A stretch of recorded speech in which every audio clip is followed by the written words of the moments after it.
This isn't a dream, but what you're about to hear may follow you into one. Tonight, we turn the clock back to when sleep was a terrifying ritual, a sacred danger, when night was filled with whispers, spirits, and eyes that never closed. This is Restless Time, and these are the forgotten rituals and nightmares of the dark. You wake up, but you can't move. Your chest is heavy. Something is sitting on it. You try to scream, but nothing escapes. In the corner of your room, you see it, a shadow, a figure. And then it crawls onto your chest.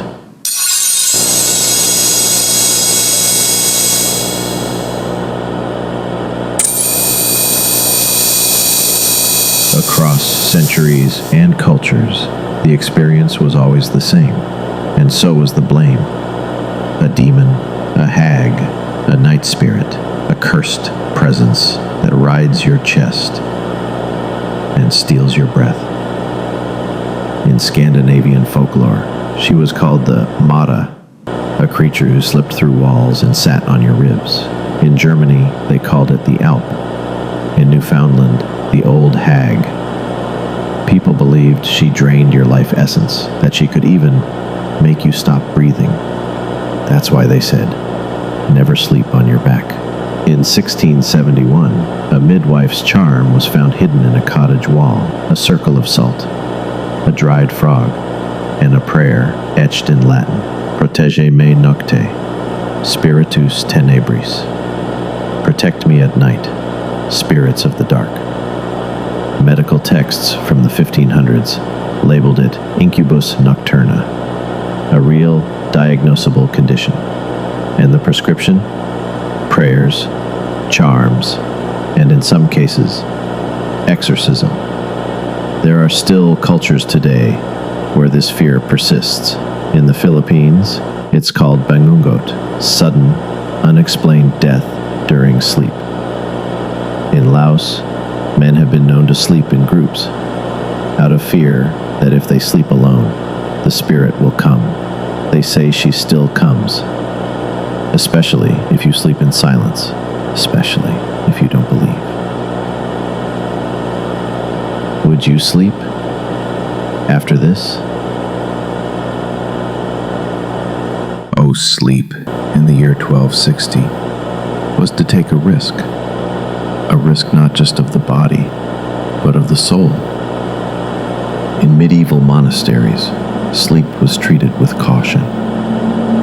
Monks believed the devil whispered most clearly at night, so they assigned sleep watchers. One brother would stay awake, praying for the others as they slept. Noble families prepared their bedrooms like altars, blessed salt at the doorways, one single candle burning low, mirrors covered with cloth to keep spirits from slipping through.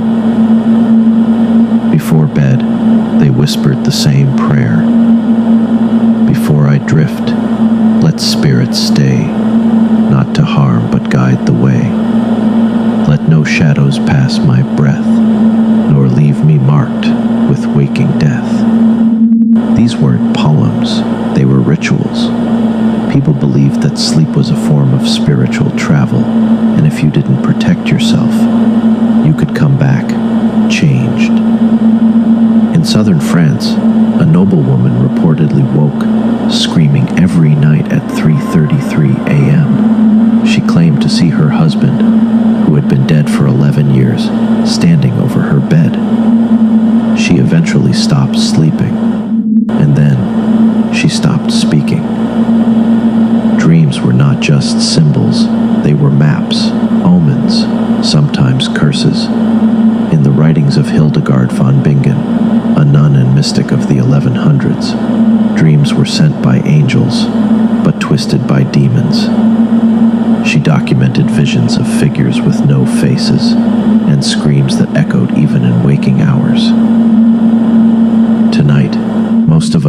without ceremony, without prayer. But back then, sleep was something you had to survive. In the late 1600s, if you had dreams you couldn't explain, they might accuse you of witchcraft. In Salem, Massachusetts, The witch trials began not with curses, but with sleep.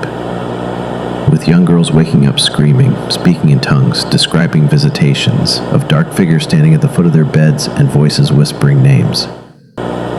Names of witches. These weren't stories made up by frightened children. They were taken as evidence, official, legal testimony, that someone, often a neighbor, had sent a spirit into their dreams. It was called spectral evidence, and it got people killed. One testimony from 1692 reads, "I did see her shade sit on my chest at night. She suckle a black thing from her finger, and it bid me never to wake again." People believed witches could enter dreams to harm, and in some cases, to kill. During the Bamberg witch trials in Germany, a woman was sentenced to death after her neighbor claimed that his son had stopped breathing after dreaming of her face for 3 nights in a row. These were real people, real court records, and real deaths, all because of dreams. In Finland, during the 17th century, there are documents of priests who performed dream trials, sessions where witnesses would recount their nightmares under oath, and the accused would have to deny haunting them in sleep. Some confessed, said they flew through the dark, entered homes, and sat on the souls of the sleeping. And when asked why, they said, "Because I was told to," by the voice beneath the bed. Sleep in those days wasn't innocent, it was criminal. A place where you could be tried, judged, and executed, not for what you did while awake, but for what someone else dreamed. Can you die in your sleep from a dream?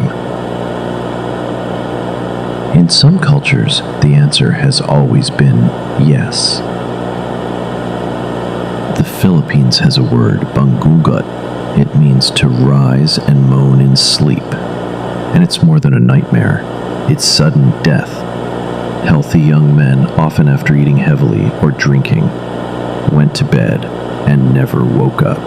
Their families swore they saw them thrashing in the night, moaning, clutching their chests, eyes open, frozen.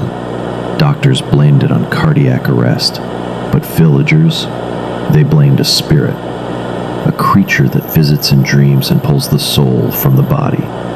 In Laos and Thailand, a similar belief exists, that spirits from the spirit world can slip into your dreams if you're weak, drunk, or grieving.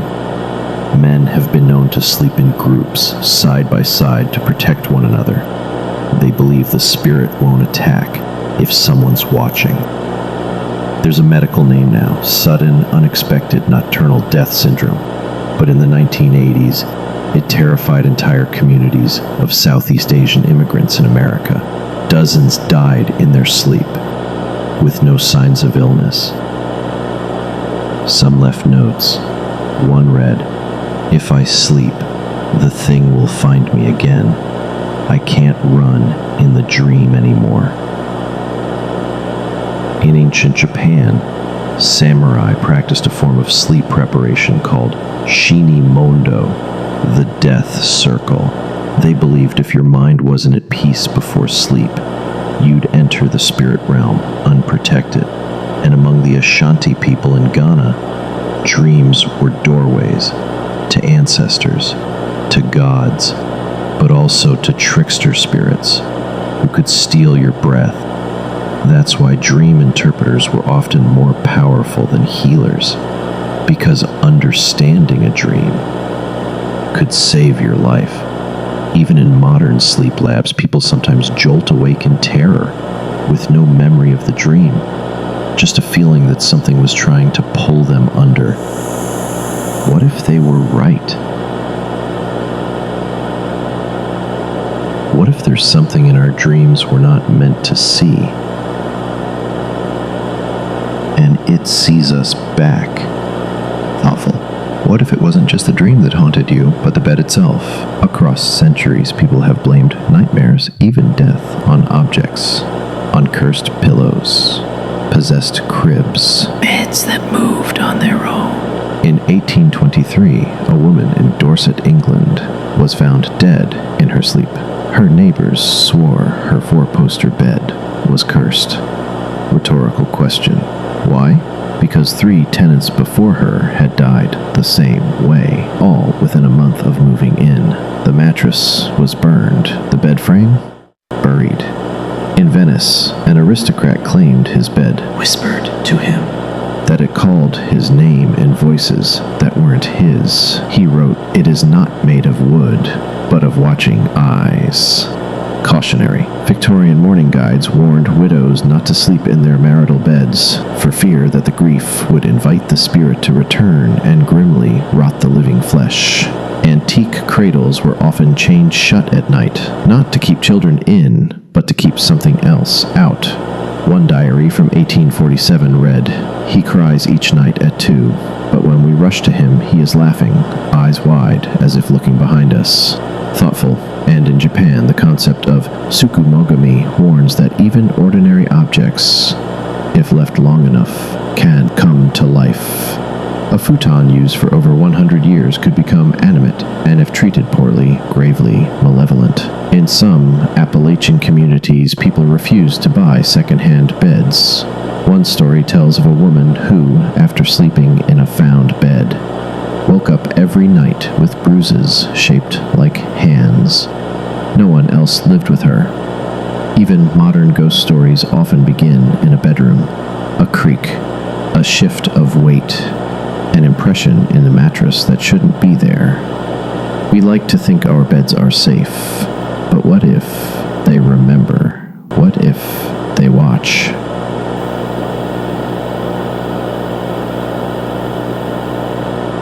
Tonight, when you wake up in the dark, wide-eyed, unsure why, remember this. Once upon a time, that was normal, expected, sacred. It was called the first sleep, and the second. In pre-industrial Europe, sleep wasn't one long stretch. It came in halves. You'd sleep for 4 hours, wake for 1 or 2, then drift back into a second sleep until dawn. That waking hour, it wasn't a mistake. It was a ritual. People prayed, made love, stoked fires, even visited neighbors in the dead of night. Some believe this liminal time between sleeps was a doorway. The mind was clear, the veil thin. In 1667, a Parisian physician wrote, "If a man wakes between the hours of 1 and 3, he may speak with spirits and remember their answers come morning." Court records from the Holy Roman Empire describe a woman who would speak tongues only during the second sleep. She said her dreams had instructions, and that they came from her mother, who had died 6 winters before. There are accounts from Irish peasants who said that the first waking was when the banshee could be heard. A low wail in the hedgerows, a warning. And in monastic tradition, the waking period was for vigils, a candle lit, scripture read aloud, all while the rest of the world was silent. Historians now believe our brains are wired for this, that modern sleep in one long block is a product of industrial schedules, that waking at 2 a.m. might be a memory of a time when darkness wasn't feared, it was honored. So if you wake tonight, don't be afraid, but don't open the door. They may be between sleeps too. The candles are out. The bed is still. But something stays with you.